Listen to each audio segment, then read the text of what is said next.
and how concerned is the United States that this current Israeli government is moving in a more authoritarian direction, and also potentially putting up more impediments towards a potential two-state solution? Israel remains a strong ally and a deep, deep friend in the region, I'd say even around the world. And the president, in his discussion with Prime Minister Netanyahu the other day over the weekend, made clear that our support for Israel's security will remain ironclad. Nothing's going to change about that. And he has, through his entire public life, been one of Israel's strongest supporters and friends, and that will not change.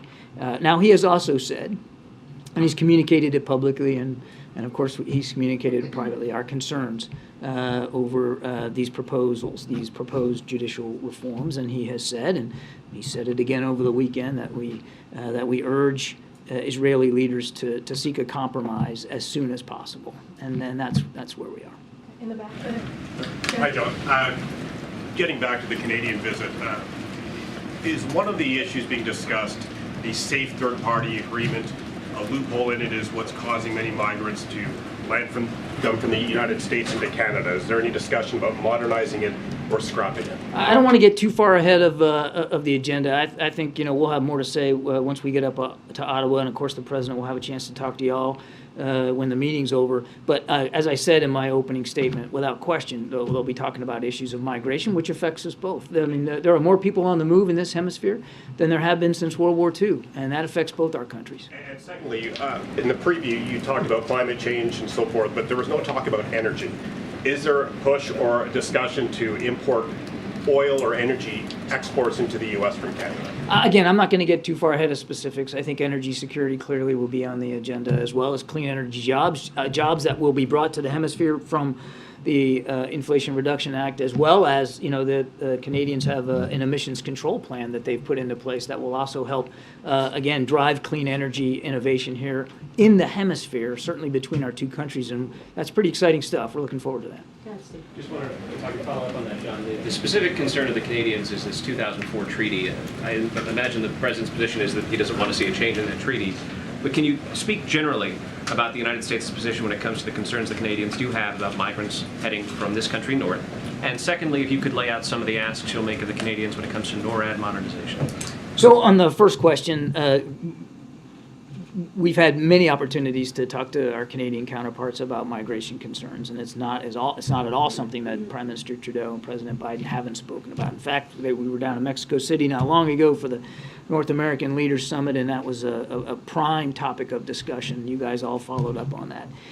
So I suspect that they'll continue to talk about this tomorrow and Friday. I have no doubt in my mind. I'm not going to get ahead of any decisions that might be in the offing or how this might transpire. But issues of migration, we are well aware of Canadian concerns. We have concerns of our own.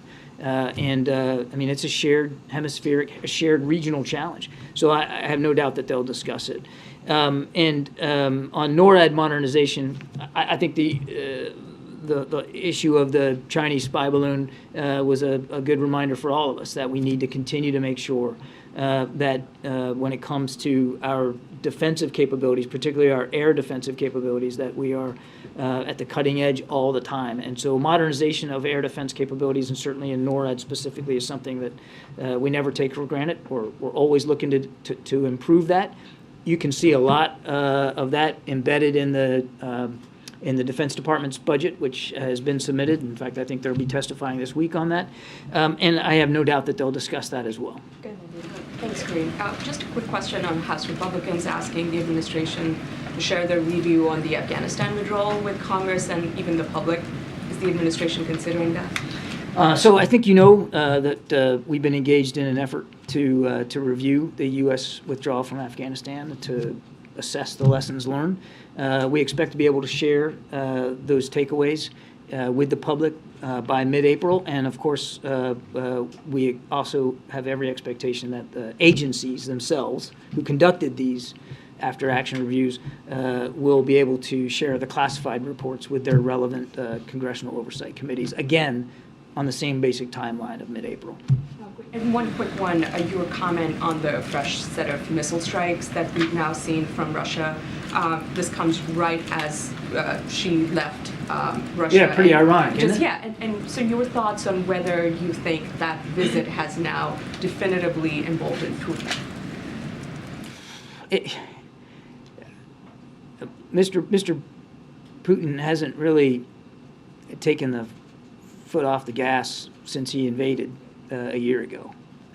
He just continues to find new, brutal, violent ways to kill Ukrainians and to try to destroy Ukrainian cities, basically wipe Ukraine off the map as an independent sovereign nation. So it'd be hard for me to say that this visit emboldened him, but I find it pretty dang ironic. I mean, yesterday I was up here reading quotes that these two leaders put out about sovereignty and UN Charter and peaceful solutions and cessation of hostilities. And then the very next day, Vladimir Putin's launching drones and cruise missiles into Zaporizhia and to Kyiv, and as I noted, killing innocent civilians even just last night. Two of them were kids. So it's hard to say whether he's more emboldened or not, but he certainly hasn't changed tack in the wake of all that lofty rhetoric about peace and cessation of hostilities. Just one other quick one on Putin's behavior. The Russian defense minister also awarded orders of courage to the two pilots that were involved in the downing of the U.S. Reaper drone. Obviously the U.S. made it very clear that we found that to be unacceptable. Just what do you make of Russia portraying them as national heroes? I don't know of another military in the world, another Air Force in the world that would award a pilot for smashing into a drone. If that's bravery, then I guess they got a different definition of it. It's ludicrous. It's insulting. Now, we don't know whether that pilot was trying to intentionally ram that drone or not, but he did. Video evidence was pretty conclusive. Either way, I mean, in the Navy I grew up in, you don't want to hit anything. Hitting anything's bad for you. So, like, I'm sorry. I got to throw the flag on this one. I have no clue why they would give a bravery award to a pilot who was at worst maliciously putting himself and U.S. property at great risk, and at best, just an idiot. Thanks, Karine. Hey, John, a question on Canada again. Will President Biden push Prime Minister Trudeau on an international peacekeeping force in Haiti? Can you talk about what specifically, as much as you can, they plan to do in that country? No question that they'll talk about the situation in Haiti, and both these leaders talked about it when we were in Mexico City. They share a concern about the dire situation down there from a security and humanitarian perspective. This is not something that is unfamiliar to either the Prime Minister or the President. I think they will continue to talk about ways we can continue to support from a humanitarian assistance perspective the people of Haiti and Haitian national security forces. And as for, multinational force or anything like that. Again, I don't want to get ahead of the conversation here, but as we've said before, if there's a need for that, if there's a place for that, that's all going to have to be worked out directly with the Haitian government and with the UN. But I won't get ahead of what the conversation is going to be. One more thing. Do you have an update on Jeff Whitkey? Is he back in the States? Has the president talked to him? Does he plan to talk to him? No conversations that I'm aware of. You know what? Let me check and see. I don't know that he's actually arrived back here in the States. That's a good question. I owe you an answer to that. Gotcha. Thank you, Karine, and thank you, John. I have two questions on China and North Korea. First question, does the United States view on the China and Russia economic and military and technical cooperation agreement? And do you think this will affect the relation with North Korea? And then I follow up. And what agreement? I'm sorry? Economic and military and technology. I'm sorry, and I missed between who? Between China and Russia. Between China and yeah, Russia. at this time. And how that will affect meeting. North Korea? yet. How does go to? I think it remains to be seen what effect there's going to be with bilateral relations with North Korea, Jenny. I think we need to dive into that a little bit more deeply and try to understand it. It certainly doesn't, just at face value, it doesn't appear like there would be some huge impact on the way China relates to North Korea. But we've said this before, China does have influence in Pyongyang, and we continue to urge them to use that influence to help us decrease the tensions there on the peninsula and to enforce the sanctions, the international sanctions, the UN sanctions that have long been in place to try to curb North Korea's nuclear ambitions. And one more, North Korea. North Korea conducted tactical attack simulations, tactical nuclear weapons simulations recently. And Kim Jong-un ordered to be ready for a nuclear attack at any time. Do you think North Korea's nuclear attack is imminent? We watch it as closely as we can. There's no indications or no information at this time that would lead us to believe that some sort of actual strike by North Korea is imminent. But we're watching and monitoring as best we can. Again, we urge Mr. Kim to sit down with the United States. Without precondition, we've made this clear, I don't know how many times, willing to sit down without precondition to talk about de-escalation of tensions and denuclearization of the peninsula. He hasn't taken us up on that offer, so we're going to continue to make sure we've got the requisite military capabilities in place. A couple more. Yeah. Back on Haiti, Trudeau seems to be rejecting the idea that military force is a way to stabilize Haiti. So will you urge him, will the president urge him to reconsider? As I think I answered before, we're going to talk about Haiti, and we're going to talk about all the things that we got to continue to do for the Haitian people and for security there on that part of the island. And as I said, any discussion about the use of military forces has got to be done. Obviously, it's got to be resonant to sovereign decisions that nations who might be contributing military forces to make, but also it's got to be consistent with the needs and the requirements both of the UN and the Haitian government. And I just don't think we're at a point right now where we can answer that question definitively. Thank you. I wanted to see if I could get your reaction to some news coming from Venezuela. On Monday, the President Nicolás Maduro announced an extensive corruption investigation on the state-owned company PDVSA, and as a result, 19 officials have been arrested. The oil minister has resigned. Has the U.S. been following this, and more broadly, how would this affect Chevron's activity in the country? Thank you. So we certainly support efforts to root out corruption, certainly including there in Venezuela, and we're going to continue to monitor the situation as it develops. As for Chevron, I would note that we provided targeted, time-limited sanctions relief to support efforts to restore democracy and alleviate the suffering of the Venezuelan people. Venezuela's state-owned oil company will not receive profits from the sale of oil, as any profit must go to the repayment of debts to Chevron, and then for any more details, I'd refer you to Chevron. Follow up on the survey. You said that you support these kind of investigations. Do you think it's a credible investigation coming from President Maduro? We would expect any investigation to be transparent, to be thorough, and to be as independent as possible. It's just started, so I don't think we're going to grade the homework here before it's done, but we would urge Venezuelan authorities to do this in a very accountable, transparent, and credible way. Thank you, Karine, and thank you, John. There's been considerable scuttlebutt about the damage that was inflicted on the Nord Stream pipeline. Now, last fall, Jake Sullivan said he believed, and I quote, it was an apparent act of sabotage, and he supported investigations. It's been 6 months now. Has there been any progress on a government investigation, and will we be reading an official account of Nord Stream 2 in any way? First of all, I applaud you for the appropriate use of the word scuttlebutt. This is a great Navy term. Secondly, I think as Mr. Sullivan mentioned, there are 3 now national investigations being done into the Nord Stream 2 explosion by 3 of our allies. We are not going to get ahead of that. That work is still ongoing. We still do believe it was an act of sabotage. The United States was not involved in any way, contrary to some press reporting out there. But we need to let the work of these investigators go on, and it needs to go on unimpeded and without any influence or pressure from anybody else. No intention of impeding, but can you give us a ballpark when it might be done? I mean, Remember, you got 3. You keep saying it. There's 3.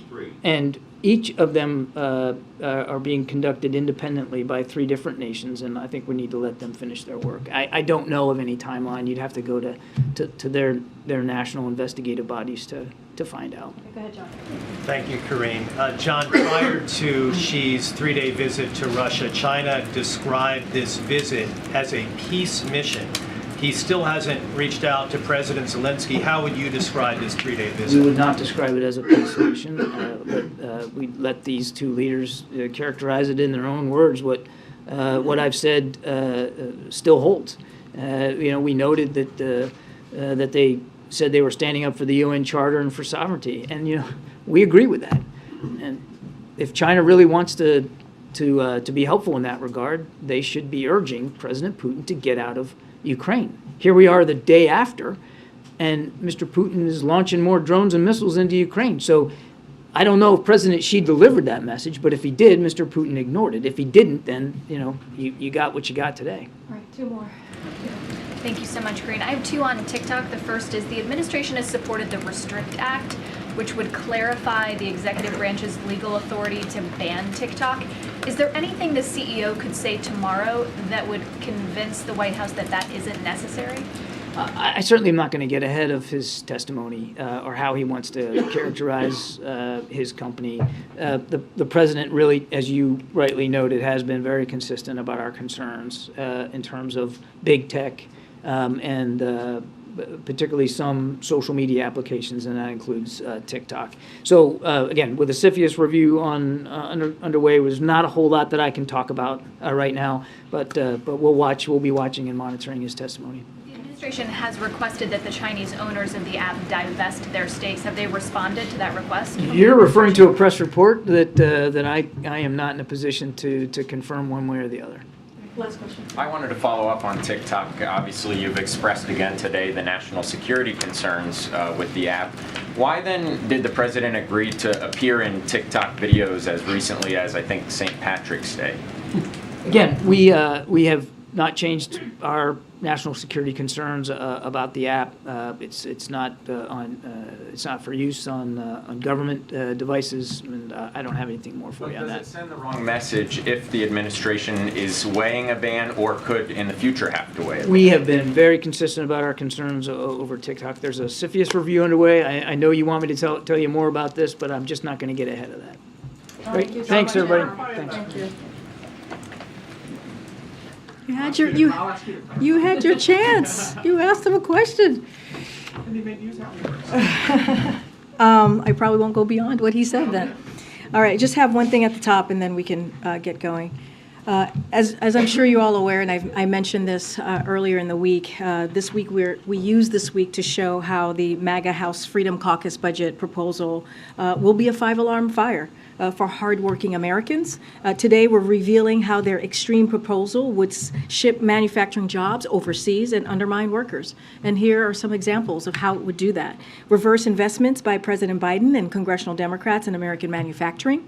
Deny 750,000 American workers job training and employment services. Reduce investigations and targeted inspections, so 135,000 workers would lose an average of $1,000 in back wages that they are owed. That's a sharp contrast with the president's Investing in America agenda. That economic strategy is bringing supply chains to America, supporting workers and small businesses, investing in innovation, and fueling a manufacturing boom in communities that have been left behind. The private sector has invested more than $300 billion in manufacturing under President Biden, and the Inflation Reduction Act will create millions of jobs. With shovels are already hitting the ground.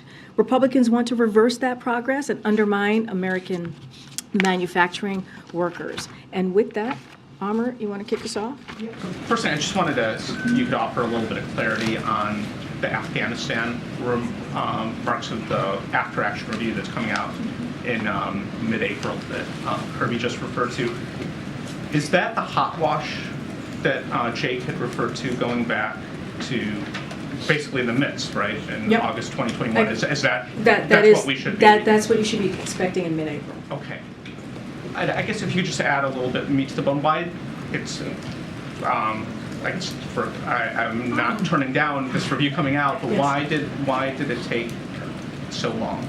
Look, I'm not going to get into the specifics on the process or the timeline of it. I know that Jake had talked. You guys have asked him about this many times, and I would say that we wanted to make sure that we were, take the time to get this right.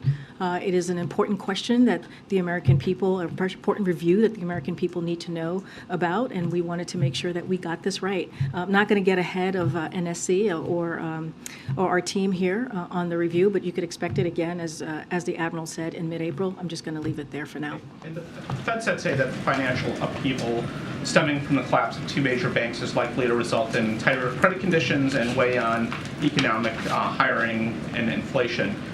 Should Americans expect an economic slowdown because of the banking system?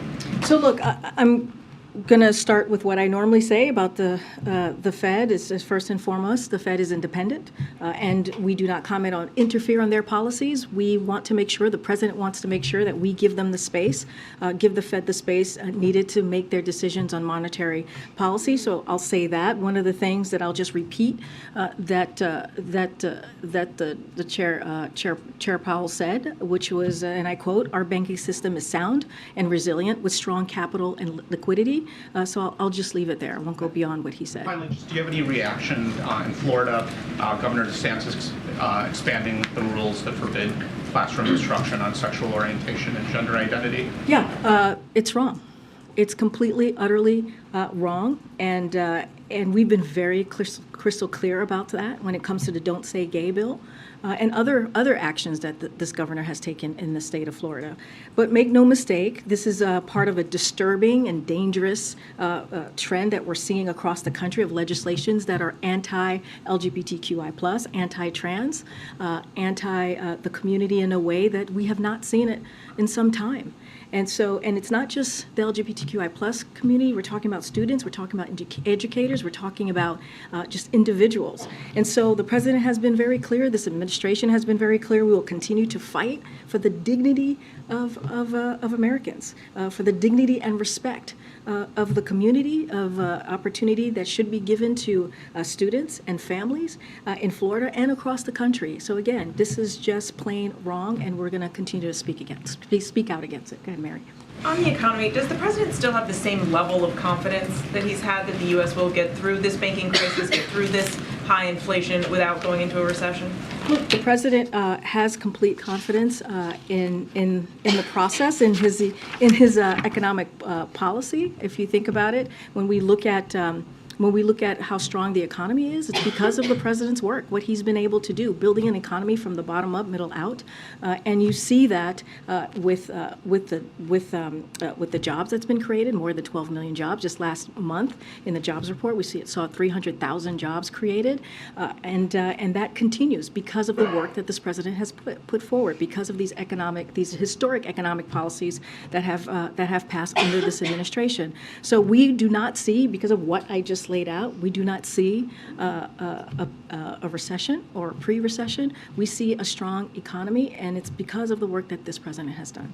And just on another topic, has the president been briefed on the shooting in Colorado today, and has the White House been in touch with officials out there about this shooting? So I know this kind of just occurred as I was walking out, so I wasn't able to touch base with the president on if he's been briefed. I did see him earlier. I just didn't see him right before this briefing. Our hearts go out to the families of the two school administrators in Denver today, and to the entire school community. Too many communities are being devastated by gun violence. Denver Public Schools said today that school officials have confiscated at least 10 guns from students already this year, and that's just in Denver. From Columbine to Parkland to Newton to countless other tragedies in between, our schools are too often scenes of gun violence instead of safe spaces for our kids to learn. And I know many of you feel that. I have a kid. I know many of you have a kid. Have kids. And so this is devastating to continue to hear. Last week, the president, as you all know, some of you all traveled with us out to California, announced yet another executive order aimed at taking action to address the scourge of gun violence. And he will not stop fighting to keep our communities safe and guns out of dangerous hands. You got to remember, this is a president who's taken historic steps when it comes to executive actions. And he was able to do another one just last week, as I just mentioned. So the president continues to believe that Congress must also step up and they must also act. It's time for an assault weapons ban. It's time to close loopholes in our background check system. It's time to require safe storage of guns. And as the president said in the State of the Union, Congress needs to do something. It is time, way past time, for Congress to do something. And I'll leave it there. Okay. The Federal Reserve Chairman said today that inflation is still too high. Does the president agree? Look, the president has always said that he's going to do everything that he can to make sure that we work every day to lower cost. He has always said when it comes to his economic plan, the number one thing that he wants to do is lower costs for Americans, and that's why the Inflation Reduction Act is so important. Lowering costs for health care, lowering energy costs. So he's always going to continue to work and take actions to make sure that we're doing that as much as we can in different ways. And you've seen the policies that he's put forward to deal with that. So look, one of the things that Jerome Powell did say about inflation, goods inflation's been coming down now for 6 months. Housing services is really a matter of time passing, and that came from Jerome Powell earlier today. Given all of that, the price of goods is still high. Americans are paying about $372 more a month, according to one estimate, than they were a year ago. What does the president say to Americans who everything that you say is happening on paper for them, paying that amount of money a month is still a lot? And we say, and we've been saying, we understand what the American people is feeling. That's not lost on us. That's why we've made it a priority to do everything that we can to lower costs for Americans. There's junk fees. You've heard this president talk about junk fees that we're trying to deal with, writing out executive orders or hearing from different agencies on how we're dealing with junk fees, which is going to matter to Americans. Again, when you think about healthcare costs, lowering the cost on healthcare. And this is why we've made the contrast with what Republicans are trying to do. You see Republicans in the House saying that they want to lower Medicare. They want to cut Medicare. They want to cut Social Security, which is actually going to hurt working Americans. And so we're going to call that out and protect what taxpayers pay into. They want to repeal Inflation Reduction Act, which, by the way, which add to the deficit and also increase costs on health care for Americans. So we're going to continue to do the work. It never stops today or tomorrow. This is something that's going to be consistent in this administration. Just quickly, I know that earlier this week you said the president still has confidence in Jerome Powell. Now that we see these rate hikes, does that confidence remain? We still have confidence. The president still has confidence in Jerome Powell. Okay, Kristen. Thank you so much. There's a bipartisan bill that's floating between Senators Rick Scott and Elizabeth Warren that would essentially require an independent inspector general to oversee the Federal Reserve Board of Governors and the Consumer Financial Protection Bureau. Is this something that the president would support? We just don't have a position on that. I understand the question, Kristen, but we just don't have a position on that at this time. Is it something that you will be taking a look at? Is it something that the president will be speaking Look, to? we normally, when it comes to legislation that's created in the House or the Senate, we always take a look, but we just don't have a position to share on this at this time. As you know, a number of economists were calling for a pause in rate hikes.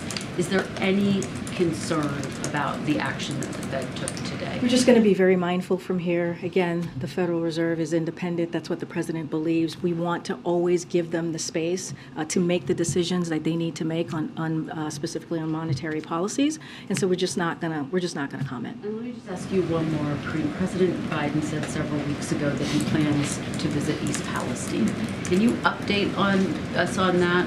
When is he going to be visiting East Palestine, and why hasn't he yet? So the plans are underway, discussions are underway, just don't have anything locked in at this time. The president's words stand on what he shared about at some time going to visit the community. Again, this is a community that the moment that we heard on February 3rd, what occurred in that community hours after, February 4th, early mornings of that day, the president and his team, Environmental Protection Agency and the Department of Transportation and other agencies acted right away, and they were on the ground, and the directive from the president was to make sure that we make that community whole. So you're saying he still plans to visit. What's your message to residents there, to lawmakers there, including Democrats who say you should have been there already?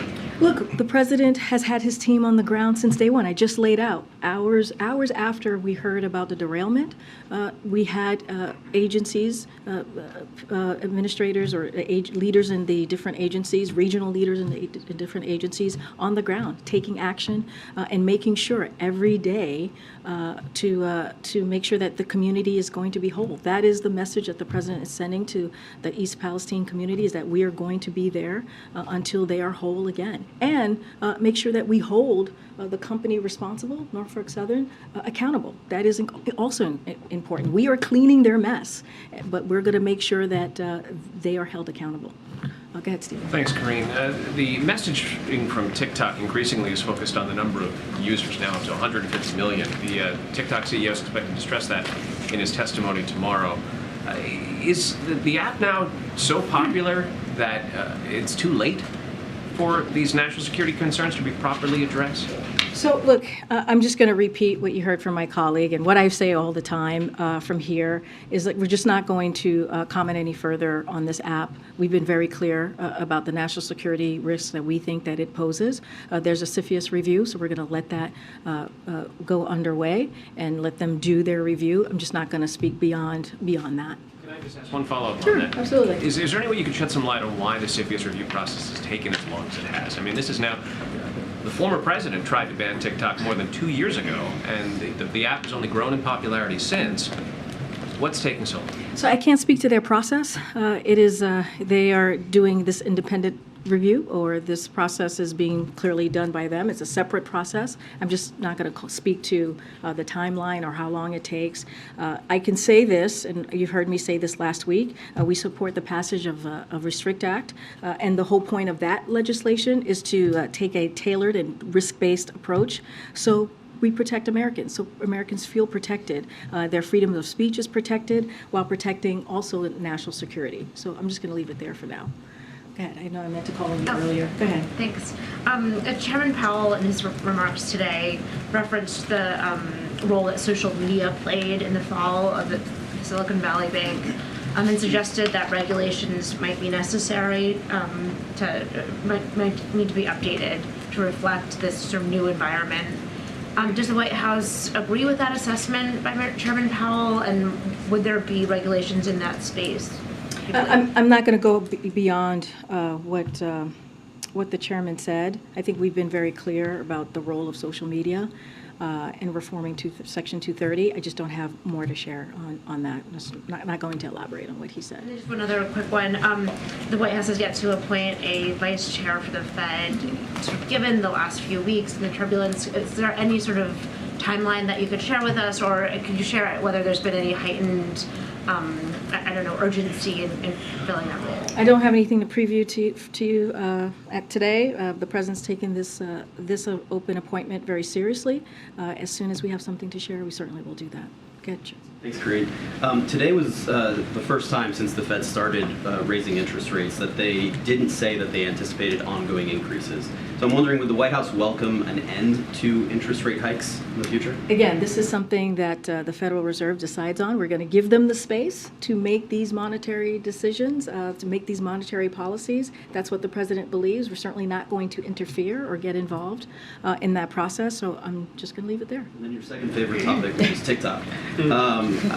TikTok is the topic today. This is without getting into the CFIUS process Yes. or any of the sensitivities there. There's a new poll that says that a majority of daily TikTok users oppose banning the social media app. And so I'm just wondering, as this administration has talked about the national security concerns around this app, and this is really a communications question, does the president need to do a better job of explaining to Americans, explaining to TikTok users why this app represents such a national security concern? Look, our job is to make sure, and the president's job is to make sure that Americans, when it comes to national security, is protected. We've been very clear about that. We've been very explicit about our concerns with the app. Again, there's a CFIUS review. We understand the popularity of TikTok. That is something, we get that. But the president's job is to make sure, again, that the Americans' national security is protected as well. And that's what you're seeing this president doing. We're going to wait for the CFIUS review. We're going to let them do their process. It's an ongoing process, a separate process from here. And so we'll see where they land. Is there more he can do to convey those national security concerns? Because clearly it's not getting through to a significant portion of the population. No, understand your question. I think the president's main focus is Americans' national security, and that's what you have seen him do from this administration. And real quick on Phil Washington, the administration's nominee for the FAA. The Senate Commerce Committee abruptly delayed his committee vote. This comes nearly 8 months after Phil Washington was initially nominated. The FAA has now been without a permanent director for nearly a year amid a lot of turmoil in the aviation industry. And so I guess I'm wondering why the administration is so intent on digging in on a nominee who, after 8 months of being nominated, still doesn't seem to have convinced senators that he deserves this position. So look, we think he has the qualification. When I say we, I mean Phil Washington. He has the qualifications and the experience for this role. The president believes that, and that's what our administration believes as well. He has led the Denver International Airport, one of the busiest airport in the world, managed large transportation safety organization, and served as a command sergeant major in the military. This is a role with a key safety mandate, and that's what we believe. We believe that he is experienced for this role. I'll say one more thing. We're going to continue to urge Senate to move swiftly on his confirmation, and we heard today from Senator Cantwell herself has made clear that Phil Washington's nomination will receive full consideration from the committee, and that's coming from the senator herself. Okay, Nandita. Thanks, great. Bank CEOs have been meeting in D.C. since yesterday to discuss possible scenarios to help First Republic, which continues to be in focus. Can you tell us any details on the conversations White House officials have been having with industry executives and bank CEOs, specifically on First Republic? I just don't have anything to preview today on or for you on any conversations with bank CEOs at this time. Will there be communication that you will put out? I just don't have a readout at this time or anything to share with you. And specifically on meetings with investors that we understand, administration officials and White House officials have been having. We know Warren Buffett, has met senior administration officials. We just ran a story about Jamie Dimon. He has a planned meeting with Leo Brainerd. Are they talking about throwing a lifeline? Or are they talking specifically about First Republic? Any details on, what the White House is talking to investors about? I just don't have any details of those conversations, these private conversations that they're having. Don't have anything to share on that. So I'm just going to leave it there. As it relates to the First Republic, again, I'm just not going to comment on any specific institutions from here because of the actions that we took last week. Earlier this week and last week, Americans can be confident that their deposits are safe, and banks have access to resources to meet depositors' demand. That's what you've seen from Treasury, and that's what you've seen from the banking regulators at the direction of this president, and we're seeing that deposit flows are stabilized, but I'm not going to comment about any specific institution from here. Okay. I have a question on a review on GI Bill funding. It found that the University of Phoenix has received more GI Bill funding than any other institution of higher learning. The University of Phoenix has had a history of government scrutiny for misleading military veterans.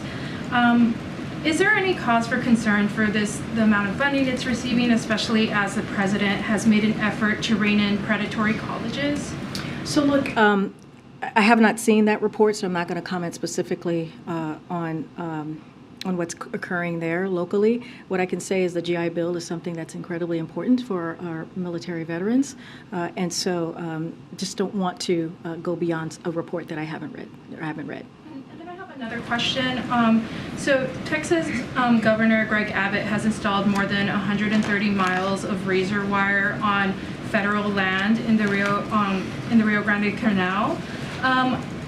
Abbott didn't seek the required permits to do this, and has doubled down on yesterday on Twitter saying that they are not going to ask permission to do this. Does the administration plan to sue Texas like they did in Arizona over former Governor Doug Ducey's makeshift border barrier? That's a question for the Department of Justice. I don't have anything to share here. But more broadly on the governor in Texas, this is another political stunt that we've seen from him over and over again. Instead of dealing with an issue in a way that can actually have results, he continues to have do these political stunts. And it's unfortunate because what it's going to do is actually hurt the communities that he is supposed to represent. And this is a president that has, when it comes to working to secure the border, dealing with a real issue, he's taken action. He's catched record levels of fentanyl because of the work that he's done, because of the record levels of funding. We support 23,000 agents, the most ever, working to secure the border, and we take more than 8,000 smugglers off the streets. We want solutions. We want real solutions that are going to matter to the American people, and that's not what the Governor Abbott is all about. Go ahead, Karen. Two topics, if I can. Was anyone at the White House ever flagged about issues with Silicon Valley Bank ahead of its collapse, given that the Fed was aware of the risks for more than a year? That part, I don't have an answer for you on that. I can tell you that it's been about 2 weeks, so that Friday, right, we were made aware of what was occurring, and we took action. The president directed the Treasury and the banking regulators to take action, and they came up with a solution, as you heard from the president, that following Monday, and they have continued to take action to make sure that depositors are continue to be whole, and that our banking system continues to be resilient. And so I just don't have any conversations to read out. Timeline of the timeline. I don't have a timeline to. Yeah, I can tell you about the timeline from the last 2 weeks, but beyond that, I don't have any timeline to share. Second topic. Can you give us a preview of the event the president's doing tomorrow on the anniversary of the Affordable Care Act? Who's coming to that event? What's his message? Is there any new announcements? We'll have more to share later today on that event, for sure. Okay. I'm going to go around. Go ahead, Garen. Another question on the Affordable Care Act. The ACA notably led to a significant reduction in the number of uninsured Black Americans. However, there are still millions of Black Americans who don't have insurance, and there remains a significant gap between uninsured Black Americans and white Americans. Healthcare policy experts say that states expanding Medicaid could significantly close that gap. Can you talk to some of the inner workings in the administration to push states to expand Medicaid?